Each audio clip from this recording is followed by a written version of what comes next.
ఇల్లు ఇల్లాలు పిల్లలు today April 19th episode. Ramaraju ఇంట్లో లెగ్గెట్టేసిన శ్రీవల్లి. తొలి రోజే రచ్చ, ప్రేమ నర్మద ఏడుపు. ఈ వేదవతి ఉందే, రామరాజు ఫ్యామిలీ అలా తగలబడిపోవడానికి ప్రత్యక్షంగాను పరోక్షంగాను ఈమె కారణం. సర్వ సమస్యలకు తనే కారణం అన్నట్టుగా అంటే అని అంటారు, కానీ అంటూనే చిచ్చు పెడుతూనే ఉంటుంది. ఈరోజు ఏప్రిల్ 19 ప్రసారం కాబోయే ఎపిసోడ్లో అదే పని చేసింది వేదవతి. మొత్తానికి శ్రీవల్లి పెళ్లి అయిపోయింది. అప్పగింతల కార్యక్రమంలో భాగంగా తల్లిని పట్టుకొని కన్నీళ్లు పెట్టుకుంది శ్రీవల్లి. ఊరుకో అమ్మ ఊరుకో అని తెగ ఓదార్చేస్తుంటుంది భాగ్యం. మేం కూడా ఈ ఊరిలోనే ఉంటాం కదా, అప్పుడప్పుడు వచ్చి చూస్తుంటాంలే అని అందరి ముందు ఓదార్చుతూనే, అమ్మడు చెప్పినవన్నీ గుర్తున్నాయి కదా, ఇంట్లోకి లెగ్ పెట్టగానే ఆచరణలో పెట్టాయి అని కొంపలో కుంపటి కార్యక్రమాన్ని మళ్ళీ గుర్తు చేస్తుంది భాగ్యం. ఇక ఈరోజు రాత్రి ప్రసారం కాబోయే 137వ ఎపిసోడ్లో ఏమైందంటే, లచ్చ అబద్ధాలు 100 మోసాలు చేసి మొత్తానికి నా కూతుర్ని ఓ గొప్పింటి కోడల్ని చేసేశా.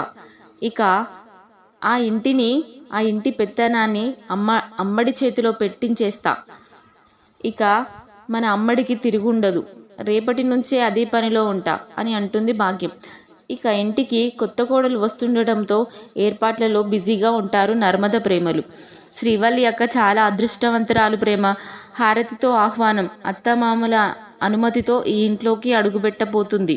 కానీ మనకి ఇవేవి దక్కలేదు. నీకైనా అత్తగారి అనుమతి ఉంది, నాకు మాత్రం అత్తయ్య మామయ్యల అనుమతి లేదు. కోడలి హోదాలో ఈ ఇంట్లోకి అడుగు పెట్టలేకపోయాను. పెళ్లి అంటే ప్రతి ఆడపిల్లకి ఓ అందమైన అనుభూతి, కానీ మనకి ఆ అదృష్టం లేదు అని ఎమోషనల్ అవుతుంది నర్మద.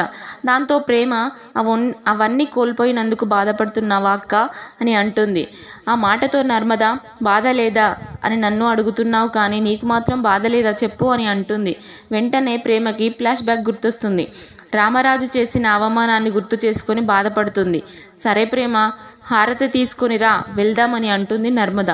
ఇక ప్రేమ, అక్క నువ్వు ఇంటికి వచ్చేటప్పుడు ఎవరూ నీకు హారతి ఇవ్వలేదు కాబట్టి నేను నీకు హారతి ఇచ్చి లోపలికి పిలుస్తాను అని అంటుంది.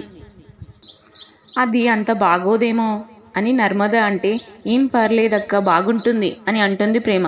సరే ఓ పని చేద్దాం, నాకు నువ్వు హారతి ఇవ్వు, నేను నీకు హారతి ఇస్తాను అని అంటుంది నర్మద. సరేనని ప్రేమ, రావమ్మ మహాలక్ష్మి రావమ్మ మహాలక్ష్మి అంటూ పాట పాడి మరి హారతి పడుతుంది. ఎలా నడిచి రావాలో కూడా ప్రేమ చేసి చూపిస్తుంది. ఇక నర్మద వయ్యారంగా నడిచి వస్తే ప్రేమ పాట పాడుతూ హారతి పడుతుంది. ఆ తర్వాత ప్రేమకి హారతి పడుతుంది నర్మద. అల్లారు ముద్దుగా పెరిగింది మహాలక్ష్మి అంటూ పాట అందుకొని వయ్యారంగా నడుచుకుంటూ వస్తుంది ప్రేమ. ఈ సీన్ మాత్రం అమ్మ బాబోయ్ అనేట్టుగానే అనిపిస్తుంది. ఇక ఇద్దరు హారతి పళ్ళెంతో డాన్సులు చేస్తూ కోల్పోయిన సంతోషాన్ని తిరిగి తెచ్చుకునే ప్రయత్నం చేస్తూ కన్నీళ్లు పెట్టుకుంటారు. ఎందుకు ఏడుస్తున్నావు అని ప్రేమ అంటే, నువ్వెందుకు ఏడుస్తున్నావని నర్మద. ఇద్దరూ కలిసి సీతమ్మ వాకిట్లో సిరిమల్లె చెట్టు సినిమాలో మహేష్ బాబు వెంకటేశ్వరుని గుర్తు చేస్తారు. ఒకరినొకరు పట్టుకొని బోరున ఏడుస్తుంటారు ప్రేమ నర్మదులు. అది ధీరజ్ కంటపడుతుంది. ఆడపిల్లలు పుట్టింటి నుంచి అందాల్సింది అందకపోతే వాళ్ళు ఇంతలా బాధపడతారా అని ఎమోషనల్ అవుతాడు. వాళ్ళని ఆ బాధ నుంచి డైవర్ట్ చేయడానికి, వాళ్ళు వచ్చేస్తున్నారు వదిన, ఏంటి ఒకరినొకరు హగ్ చేసుకుంటున్నారు అని అంటాడు. దాంతో ఆ బాధ నుంచి బయటకు వస్తారు ప్రేమ నర్మదలు. ఇక అత్తింటికి వస్తూ శ్రీవల్లి కన్నీళ్లు పెట్టుకుంటూ ఉంటుంది. వాళ్ళని కారులో తీసుకొని వస్తూ శ్రీవల్లిని నవ్వించడానికి రకరకాల పాటలు పెట్టి నవ్వించే ప్రయత్నం చేస్తాడు. అప్పటికి శ్రీవల్లి ఏడుపు ఆపకపోవడంతో, వదిన నువ్వు నవ్వుతూ మా ఇంట్లో అడుగు పెట్టాలి, కన్నీళ్లతో కాదు, ఏడవద్దు వదిన అని అంటాడు. ఇక చందు కూడా ఏడవద్దు అని చెప్పడంతో అతని భుజంపై వాలిపోతుంది శ్రీవల్లి. ఆ తర్వాత శ్రీవల్లి అత్తింటిలో కుడికాలు పెట్టేస్తుంది. హారతి ఇవ్వడానికి ప్రేమ నర్మదులు రెడీగా ఉండగా ఆడపడుచు అయిన కామాక్షి, నేను హారతి ఇస్తా అని అంటుంది.